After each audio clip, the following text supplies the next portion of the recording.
جو اسلام لا کر احسان جتلاتے کہ ہم مسلمان ہیں، ہمارا احسان ہے اسلام پر، ان کے دل و دماغ میں اگر ایسی بات آئی ہے تو وہ اچھی طرح جانے ہرگز ہرگز نہیں، تمہارا کچھ بھی احسان اسلام پر نہیں ہے۔ قرآن کہتا ہے وہ لوگ جو احسان جتلا رہے ہیں کہ ہم اسلام قبول کر لیے، ہم اسلام لے آئے، ارے ہم نے پیسہ مسجدوں میں دے دیا، مدرسوں میں دے دیا، دین کے راستے میں دے دیا، یہ ہمارا احسان ہے۔ قرآن کہتا ہے یمنون علیکم ان اسلموا، کیا یہ لوگ آپ کی بارگاہ میں آ کر پیغمبر احسان جتلا رہے ہیں کہ وہ اسلام قبول کر لیے، اور اے محمد ہمارے اسلام لانے سے آپ کو طاقت ملی، آپ کے دین کو طاقت ملی اور اللہ کو طاقت ملی؟ العیاذ باللہ، ہرگز نہیں۔ قل لا تمنوا علی اسلامکم، اے پیغمبر، اے میرے حبیب، اے میرے رسول، آپ کہہ دیجئے کہ مجھ پر اپنا اسلام ظاہر کر کے احسان مت جتاؤ، یہ ہرگز مت کہو کہ ہم اسلام قبول کیے، اے محمد میرا احسان ہے تم پر، آپ کی شریعت پہ، ہرگز نہیں۔ اے نبی آپ ان سے کہیے کہ تم میرے پاس آ کر جو تم اسلام قبول کر کے خود اپنے لیے فائدہ کیے ہو، مجھ پر احسان مت جتلاؤ۔ بل اللہ یمن علیکم ان ہداکم للایمان ان کنتم صادقین، کیا انداز ہے! بلکہ اللہ کا احسان ہے تم پر کہ اللہ نے تمہیں ایمان کی ہدایت عطا فرمائی، یہ اللہ کا کرم ہے، یہ اللہ کا فضل ہے کہ اللہ نے ہمیں اسلام کی دولت سے نوازا، ایمان کی ہدایت اور روشنی عطا فرمائی، یہ قرآن کہتا ہے۔ آپ کو پتا ہے یہ آیت جب اتری تو اس آیت کو حضرت عمر ابن خطاب رضی اللہ تعالی عنہ ایک موقع پہ تلاوت کرتے جا رہے ہیں اور روتے جا رہے ہیں۔ کون؟ وقت کا شہنشاہ امیر المؤمنین عمر ابن خطاب رضی اللہ تعالی عنہ، 23 سے 24 لاکھ مربع میل پر راج کرنے والا فضل مولا سے، مسلمانوں کا امیر۔ کب؟ جب آپ مدینہ طیبہ سے مکہ معظمہ تشریف لا رہے ہیں، ساتھ میں وزراء ہیں، حکومت کے منسٹرز ہیں اور ایک جماعت ہے، آپ مدینہ سے اپنے دور حکومت میں مکہ تشریف لا رہے ہیں عمرہ کی غرض سے، بادشاہ اسلام جا رہے ہیں تو لاہو لشکر اسی شان کا ہوگا، اسی انداز سے جا رہے ہوں گے، کیا شان ہوگی نرالی۔ اس مکہ اور مدینہ کے درمیان ایک جگہ آئی، بادشاہ کا آرڈر ہوا، امیر المؤمنین کی آواز گونجی اس فضا میں، لوگوں پڑاؤ ڈالو، خیمہ نصب کرو۔ سب نے پڑاؤ ڈالا، خیمہ نصب کیا گیا۔ حضرت عمر ابن خطاب خیمہ سے باہر آئے، گھاس کو ہاتھ لگاتے اور آنکھیں اشکبار ہیں، ساون بھادو کی طرح برس رہی، کبھی ادھر جاتے کبھی ادھر جاتے۔ تو پوچھا لوگوں نے، یا امیر المؤمنین، اے میرے امیر، اے میرے شہنشاہ، کیا بات ہے، آپ کی آنکھیں یہ ساون بھادو کیوں برسا رہی ہے، آپ کی آنکھیں اشکبار کیوں ہے، کیا یاد آ گیا آپ کو؟ تو حضرت عمر ابن خطاب نے فرمایا، بادشاہ وقت کی آواز گونجی، لوگوں مجھ سے کیوں پوچھتے ہو، یہی وہ جگہ ہے، میں پہچان گیا، جب میں نے اسلام قبول نہیں کیا تھا، جب میں ایمان کی روشنی سے فیض نہیں پایا تھا، جب تک دامن مصطفیٰ سے میں چپکا نہیں تھا، حضور کی دامن کی ہوا مجھے نہیں لگی تھی، دور جاہلیت میں میرے باپ خطاب مجھے 7 اونٹ لے کر اس جگہ بھیجتے تھے۔ کتنے اونٹ لے کر؟ 7 اونٹ میں لے کر یہاں آتا تھا، اور یہی جگہ ہے، میں اس جگہ پہ اپنے اونٹ کو چرایا کرتا تھا۔ ایک اونٹ کو اگر پکڑ کے لاتا تو دوسرا بھاگ جاتا، دوسرے کو پکڑ کے لاتا تو تیسرا بھاگتا، تیسرے کو پکڑتا تو چوتھا بھاگتا۔ 7 اونٹ سنبھالے نہیں سنبھلتے تھے۔ ایک وہ زمانہ تھا جب عمر سے 7 اونٹ نہیں سنبھلتے تھے۔ آج اسلام کی بہاریں ہیں عمر کے پاس، اسلام کا احسان ہے عمر کے پاس. اللہ کا فضل و کرم ہے کہ جو عمر اپنے باپ کے دیے گئے 7 اونٹ کو نہیں سنبھالتا تھا، آج اس کی حکومت کے اندر 7 ملک کے اندر فرمان جاری ہوا کرتا ہے.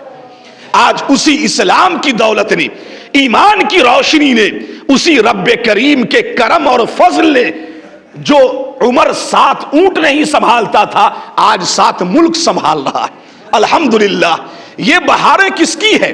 یہ اسلام کی بہاریں، یہ ایمان کی بہاریں ہیں. اور حضرت عمر یہ آیت تلاوت کرتے، اے لوگوں جو اسلام سے جڑ گئے، وابستہ ہو گئے، تم خبردار احسان مت جتانا کہ ہم اسلام قبول کر چکے، ہم نے مسجدوں میں اتنا دے دیا احسان ہے میرا. نہ ہم نے مدرسوں میں اتنا دیا احسان ہے. نہیں، ہرگز نہیں. بلکہ اللہ جس سے چاہتا ہے دین کا کام لے لیتا ہے. اللہ جسے چاہتا ہے ایمان کی دولت عطا فرماتا ہے، اسلام کی ہدایت عطا کرتا ہے. اللہ کی طرف سے جب یہ اسلام کی دولت ملی، ایمان کی ہدایت ملی، تو قرآن کیا کہتا ہے؟ وَلِتُكَبِّرُوا اللَّهَ عَلَى مَا هَدَاكُمْ. اے میرے بندے، جب تمہیں تیرے رب کے کرم کے صدقے ہدایت کی دولت مل گئی تو تم اللہ کی بڑائی بیان کرو، اللہ کی کبریائی بیان کرو. غرور اور فخر یہ نہیں ہے کہ انسان کے پاس دولت آ جائے، انسان کے پاس اقتدار آ جائے، یہ کامیابی نہیں. ہاں، اگر اقتدار، حکومت ہدایت کے ساتھ ہے تو یقیناً وہ اچھی شے. لیکن جس کے پاس اقتدار ہے، دولت کا انبار ہے، لیکن ہدایت نہیں ہے ایمان کی، روشنی نہیں ہے ایمان کی، اسلام کی ہدایت سے دور ہے، مسجدوں سے دور ہے، سجدوں سے دور ہو گیا، قرآن کے احکام سے دور ہو گیا، اور وہ اپنی زندگی میں مگن ہو گیا، تو یاد رکھو یہ دولت کسی کام کی نہیں. آپ کو پتا نہیں ہے کیا فرعون کے پاس اقتدار نہیں تھا؟ کیا نمرود کے پاس اقتدار نہیں تھا؟ کیا حامان اور قارون کے پاس کیا خزانے نہیں تھے؟ کیا شداد کے پاس دولت کی ریل پیل نہیں تھی؟ لیکن کیا کوئی فخریہ انداز سے بولا جا سکتا ہے کہ فرعون بڑا کامیاب ہے؟ نہیں، ہرگز نہیں. اس کے پاس اقتدار تھا، اسلام کی ہدایت نہیں تھی. نمرود کے پاس اقتدار تھا، حکومت تھی، بڑا بادشاہ تھا، راج پاٹ تھا، لیکن اسلام کی ہدایت نہیں تھی. شداد کے پاس، قارون کے پاس دولت کے خزانے تھے، انبار تھے، لیکن اسلام کی ہدایت نہیں، تو ذلت کی زندگی، بربادی کی زندگی، تباہی کی زندگی ہے. لیکن آؤ صدیق اکبر کی بارگاہ میں، عمر ابن خطاب کی بارگاہ میں، کہ یہاں اگر اللہ نے اقتدار دیا ہے تو ایمان کی دولت بھی عطا کی ہے.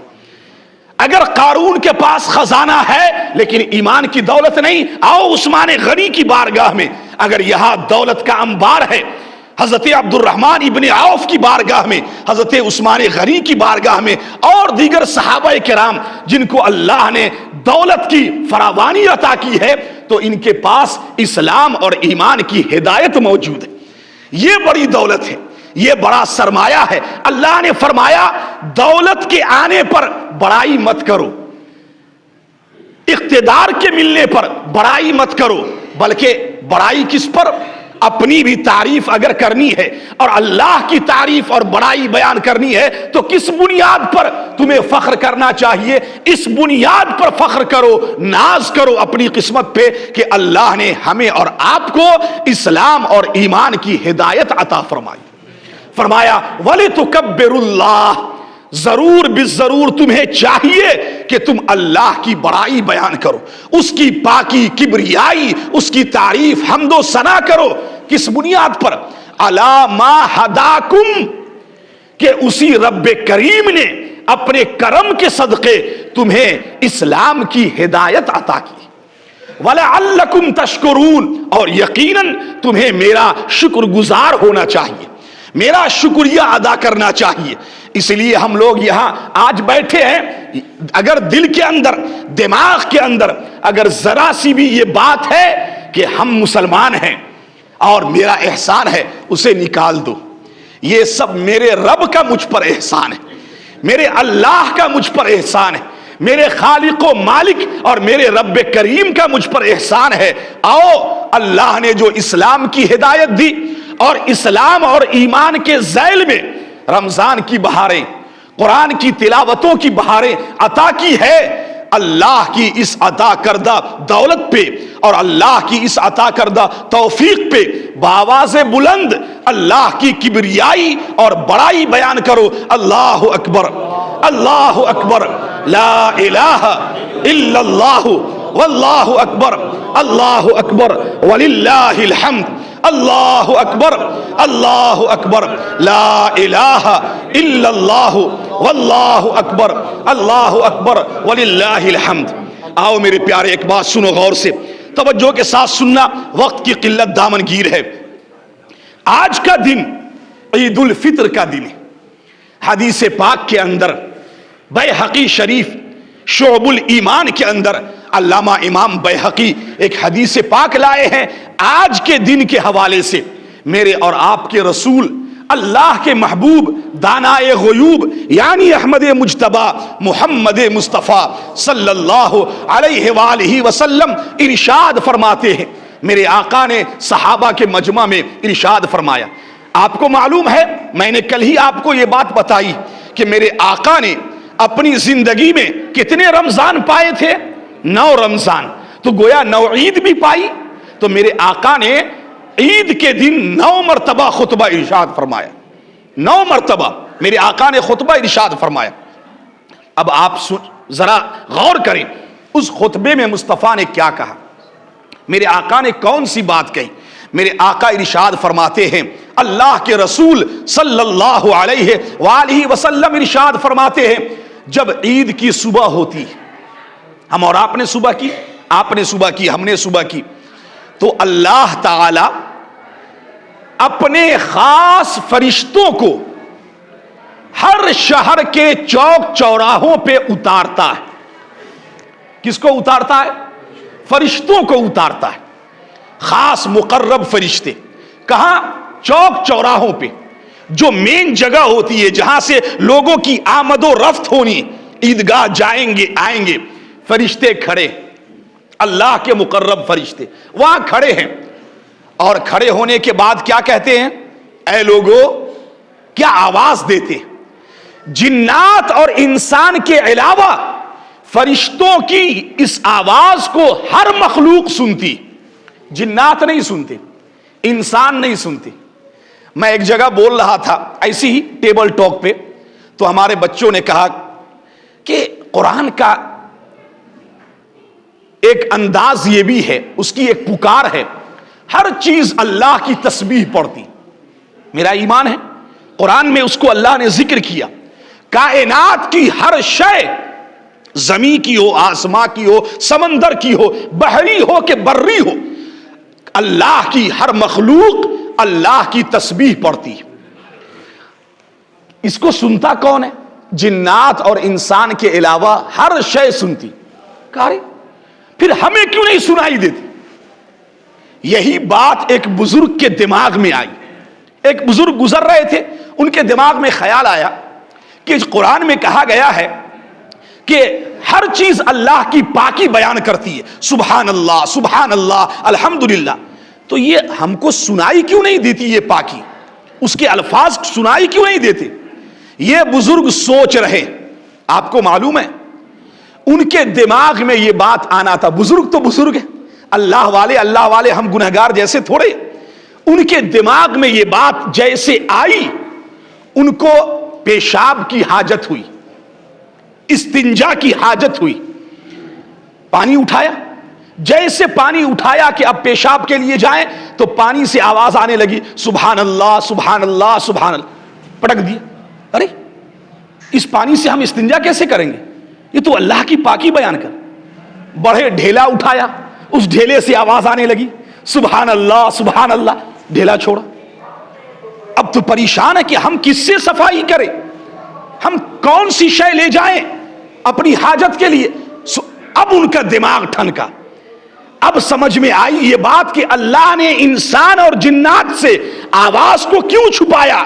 اگر یہ جو پاکی بیان کر رہی ہے اگر اس کی آواز آنے لگے تو ہم اس کو اپنے کندھے پہ رکھیں گے؟ نہیں. اس سے جو آواز آ رہی ہے اگر یہ سنائی دے تو ہم سر پہ باندھیں گے؟ نہیں. انسان کی زندگی دو بھر ہو جائے گی. یہ جو چٹائی اللہ کی تسبیح پڑھ رہی ہے اگر آپ کو سنائی دے تو آپ بیٹھیں گے؟ نہیں بیٹھیں گے.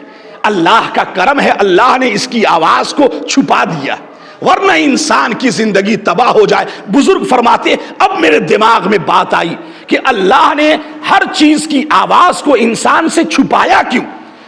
ابھی میں آپ کو بتائیں، ہمارے پھول بھائی یہاں موجود ہوں گے. کل ہم اور آپ، ہمارے سیکریٹری صاحب بھی جو نئے خادم ہیں، ہم لوگ ایک گوشت کی دکان پہ تھے. گوشت کی دکان پہ خرید رہے، ایک دم صبح سویرے کا وقت ہے. آپ کو تجربہ بتائیں، اس کو چھوتے ہوئے مجھے یہ واقعہ یاد آیا. تو جو ہمارے قصاب بھائی تھے تو وہ جو جانور ذبح کر کے لائے تو انہوں نے ایک بوٹی اٹھا کے ہم کو دی. امام صاحب دیکھیے تو اب تک اس کے اندر جان ہے، وہ یوں یوں ہل رہی. ہم نے اس کو پکڑا، پکڑنے کے بعد فوراً چھوڑا. اس کے اندر ایسی دھڑک تھی، دھڑک. اب آپ سوچیں اس کے اندر دھڑک ہے تو ہم چھوڑ دیے. اگر وہ اس کے اندر سے آواز آنے لگے سبحان اللہ سبحان اللہ تو کوئی کھائے گا؟ کوئی کھائے گا؟ انسان بھوکا مر جائے گا، پیاسا مر جائے گا. پانی اٹھائے گا پینے کو، آواز آئے گی الحمدللہ، انسان چھوڑ دے گا. اللہ کا کرم ہوا کہ اس کی آواز کو چھپا دیا، سنایا نہیں. لوگوں بتانا کیا ہے؟ فرمایا رسول کریم نے کہ فرشتوں کی آواز کو انسان اور جنات کے علاوہ ساری مخلوق سنتی.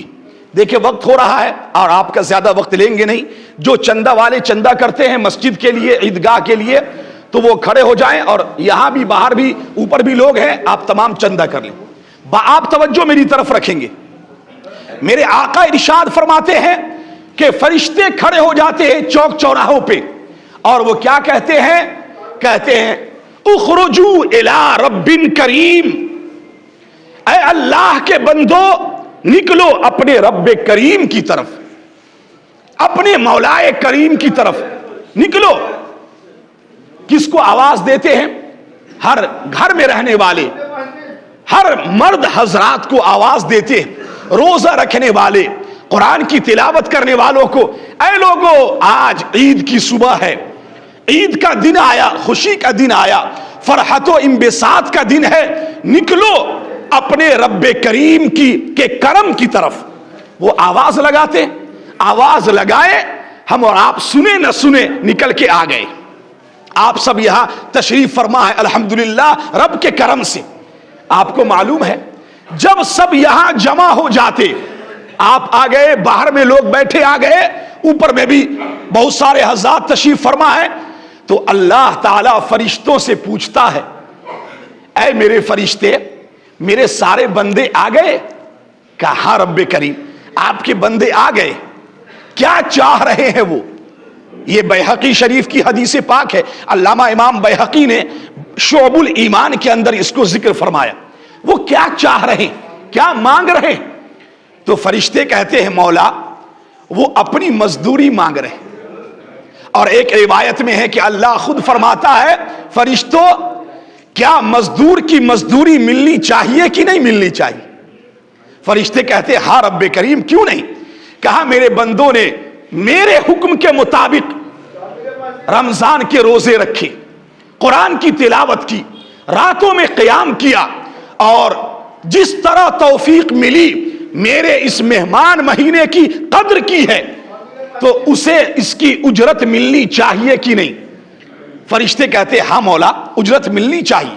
تو اللہ رب کریم ارشاد فرماتا ہے فرشتوں گواہ ہو جاؤ، تم سب آج جتنے یہاں حاضر ہیں اور میری بارگاہ میں آئے ہیں شکرانہ ادا کرنے کے لیے، ان تمام آنے والوں کو تیرے رب نے اپنے کرم سے بخش دیا ہے، معاف کر دیا ہے. سب بخش دیے گئے، معاف کر دیے گئے. ہم لوگ تو گنہگار لوگ ہیں. اللہ کے وہ بندے جنہوں نے اس ماہ مبارک کی مکمل قدر کی، اللہ کی رحمت سے امید ہے کہ اللہ تعالیٰ انہی محبوبوں کے صدقے، انہی نیکوں کی اس قدر اور توفیق کے صدقے اللہ تعالی ہمیں اور آپ کو بھی بخش دے گا انشاءاللہ تعالی۔ تو پھر فرشتے کیا کہتے ہیں جب اللہ فرماتا ہے جاؤ بخش دیا، جاؤ معاف کر دیا، بے شک تم لوگوں نے مجھے راضی کیا، یہ حدیث کے جملے، تم لوگوں نے مجھے راضی کیا، اللہ فرماتا ہے اور میں تم سے راضی ہو گیا۔ سبحان اللہ، تم نے مجھے راضی کیا اور میں تم سے راضی ہو گیا، خوش ہو گیا۔ ارے اس سے بڑی دولت اور کیا چاہیے کہ اللہ کی رضا مل جائے، اللہ خوش ہو جائے۔ قرآن کریم نے کیا کہا؟ وَرِضْوَانٌ مِّنَ اللَّهِ اکبر، اے صاحب ایمان، اللہ کی رضا یہ بڑی دولت ہے، یہ بڑا سرمایہ ہے، یہ ایک بڑی عظیم شے ہے جس کو اللہ کی رضا مل جائے، اللہ کی خوشنودی مل جائے، جس سے اللہ راضی ہو جائے۔ تو آج کا دن ہے کہ اللہ فرماتا ہے تم لوگوں نے مجھے راضی کیا، روزہ رکھ کر، رات میں تراویح کی نماز پڑھ کر، رات میں قیام کر کے اور دیگر عبادات کر کے تم نے مجھے خوش کیا، جاؤ میں تم سے خوش ہو گیا، میں تمہیں اپنی بارگاہ سے بخشش عطا کرتا ہوں، معافی عطا کرتا ہوں۔ تو پھر فرشتے کیا کہتے ہیں معلوم ہے؟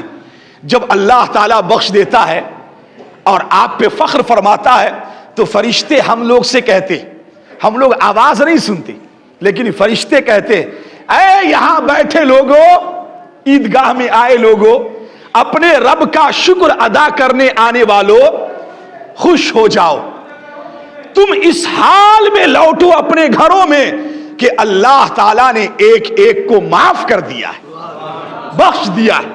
یہ فرشتے کہتے تم خوشی خوشی، فرحت و انبساط کے ساتھ، مسرت و شادمانی کے ساتھ تم اپنے اپنے گھروں کو واپس ہو جاؤ، تم سب کو رب کریم نے اپنے کرم کے صدقہ و طفیل معاف کر دیا ہے، بخش دیا ہے، گناہوں سے آزاد کر دیا۔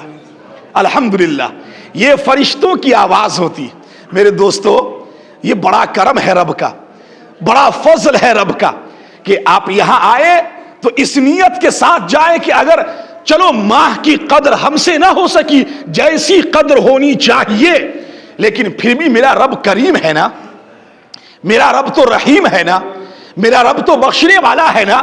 آؤ ایک واقعہ سنائیں۔ حدیث پاک کے اندر ایک واقعہ آتا ہے، اللہ کتنا کریم ہے اور اس کے کرم پہ بندے کو کس قدر بھروسہ کرنا چاہیے۔ ایک دیہاتی صحابی حضور کی بارگاہ میں آئے، اللہ کے رسول محمد مصطفیٰ صلی اللہ علیہ وآلہ وسلم کی بارگاہ میں آئے۔ دیکھیں صحابی کا انداز، دیکھیں کیا انداز ہے۔ آئے، حضور جلوہ گر ہے، تو پوچھتے ہیں وہ صحابی جو دیہات سے آئے، کھیتی باڑی کرنے والے لوگ، اور وہاں کے لوگ تو بڑی محنت مزدوری کرتے ہیں، ان کو کہا اتنا وقت کہ اتنی ساری عبادت کرے، تو آئے، انہوں نے کہا حضور ایک بات پوچھنے آئے۔ تو آقا نے فرمایا پوچھو کیا بات؟ تو دیہاتی صحابی نے کہا حضور میرا رب کریم ہے نا؟ تو میرے آقا نے فرمایا ہاں کریم ہے، بے شک اللہ کریم ہے۔ پھر صحابہ نے پوچھا دوسری مرتبہ، اس دیہاتی صحابی نے، یا رسول اللہ میرا رب کریم ہے نا؟ تو میرے آقا نے فرمایا ہاں ہاں میرا رب کریم ہے۔ پھر تیسری مرتبہ صحابی نے پوچھا یا رسول اللہ میرا رب کریم ہے نا؟ تو آقا نے فرمایا ہاں ہاں میرا رب کریم ہے۔ معلوم ہے وہ صحابی جانے لگے۔ جب کچھ دور آگے گئے تو حضور ٹکٹکی باندھے اس کو دیکھ رہے ہیں کہ ایسا کیوں پوچھا۔ پھر حضور نے آواز دی ذرا اسے بلاؤ تو صحیح۔ آواز دی، دوسرے صحابہ نے آئے، حضور نے پوچھا میرے صحابہ تم نے کیوں پوچھی یہ بات کہ میرا رب کریم ہے، کیوں پوچھا؟ کہا حضور دیہات کے رہنے والے، بہت سارے گھر کی مصروفیات ہے، زندگی کا اچھال کود ہے، حضور کہاں وقت ملتا ہے کہ بہت ساری عبادت کر پائے۔ جو آپ نے کہا کہ رب کریم ہے تو پھر آخرت میں میرا بیڑا پار ہے، میرا بیڑا پار ہے۔ حضور نے فرمایا بیڑا پار ہے؟ کہا ہاں حضور۔ کہا کہ کیسے تم نے کہا کہ بیڑا پار ہے؟ اب سنیے، اب غور سے توجہ کے ساتھ سنیے کیا کہا اس صحابی نے۔ کہا حضور جو کریم ہوتا ہے اس کے کرم کا تقاضا یہی ہے کہ وہ اپنے چاہنے والوں کو معاف کر دیتا ہے، بخش دیتا ہے۔ ارے وہ کریم کیسا کریم ہے کہ جو اس کے کرم پہ بھروسہ کرے اور پھر وہ کرم کے صدقے معاف نہ کرے۔ اگر میرا رب کریم ہے، وہ رحیم ہے، تو ہمیں اس کے رحم و کرم پہ بھروسہ ہے، یقین کامل ہے کہ اللہ قیامت کے دن ہمیں معاف کر دے گا۔ آپ نے کہہ دیا وہ کریم ہے، میں مطمئن ہو گیا، اپنے رب کے کرم پہ مجھے یقین کامل ہے، بھروسہ ہے۔ معلوم ہے اللہ کے رسول نے کیا فرمایا؟ کیا آقا نے اس کو بغور دیکھا، حسرت کی نگاہوں سے دیکھا، یہ سوچا ہوگا کہ اس کو اپنے رب کے کرم پہ کیا بھروسہ، اٹوٹ بھروسہ ہے۔ صحابہ سے فرمایا، او میرے صحابہ، دیکھو دیہات سے آیا، اس کے پاس زیادہ عبادتیں نہیں ہیں، نمازیں نہیں ہیں، سجدے نہیں، لیکن اللہ کے کرم پہ بھروسہ ہے۔ میرے صحابہ، یہ نوجوان، یہ شخص جنتی ہے، سبحان اللہ، جنتی ہے، اللہ کے کرم پہ بھروسہ ہے۔ تو آج فرشتے فرماتے جاؤ سب بخش دیے گئے، یہ اللہ کا کرم ہے، اس کا فضل ہے۔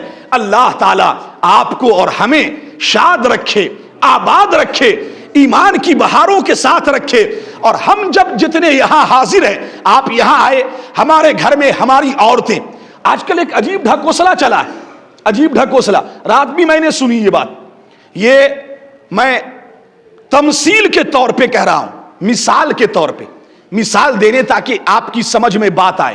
کیا عجب اعلان ہوتا ہے، آپ حضرات فلاں عیدگاہ میں آ جائیں، عورتوں کے لیے خاص معقول انتظام و انصرام، مرد جائے چوراہے پہ، سڑک پہ نماز پڑھے، اور عورتوں کے لیے معقول انتظام۔ دیکھیے یہ پاگل پن ہے، یہ پاگل پن کے سوا اور کچھ نہیں۔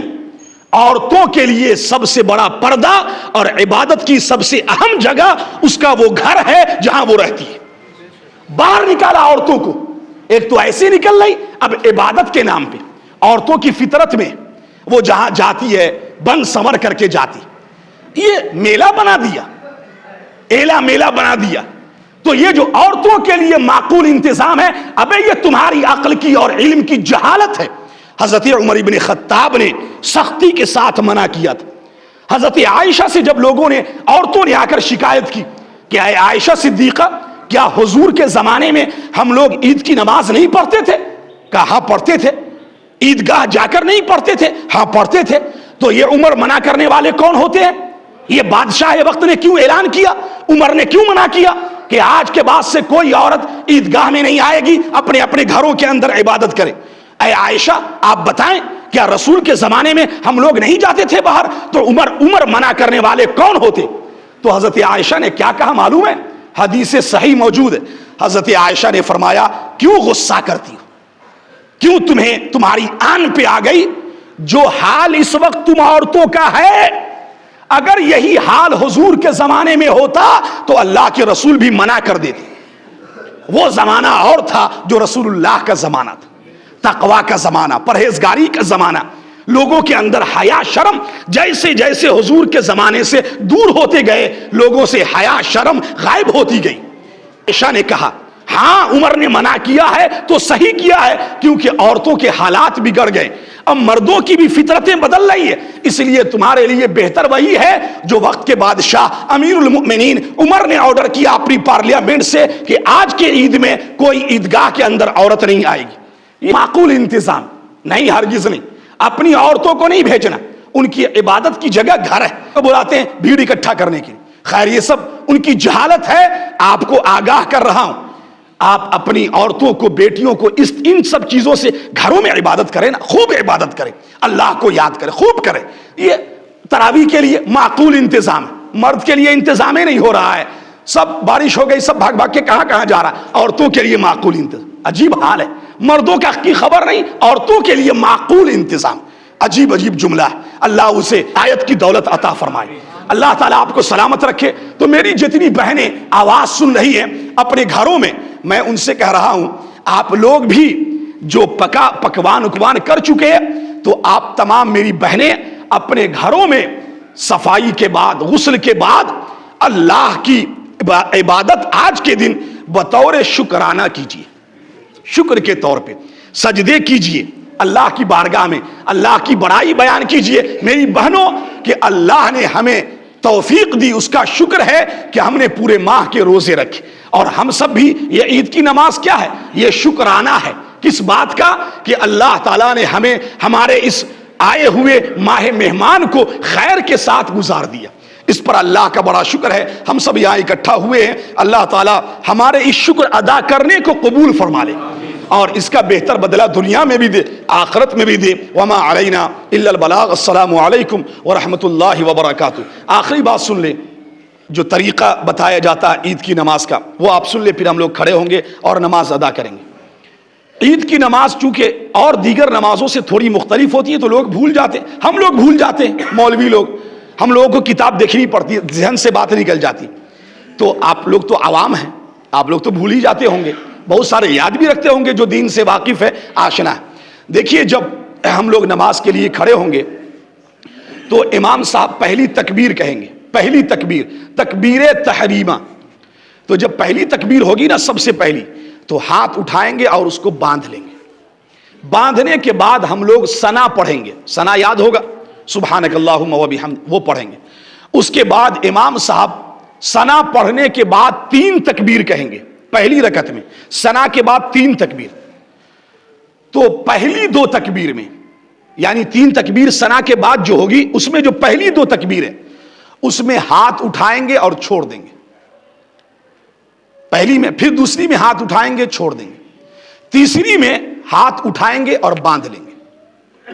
یہ ہو گئی قرات ہوگی، پھر رکوع ہوں گے، وہ تو عام نمازوں کی طرح ہے، اور پھر سجدے۔ جب دوسری رکعت کے لیے کھڑے ہوں گے تو امام صاحب پہلے قرات کریں گے، پہلے قرات ہوگی، اور قرات کے بعد جب قرات مکمل ہو جائے گی تو اس کے بعد 4 تکبیر ہوگی، قرات کے بعد 4 تکبیر۔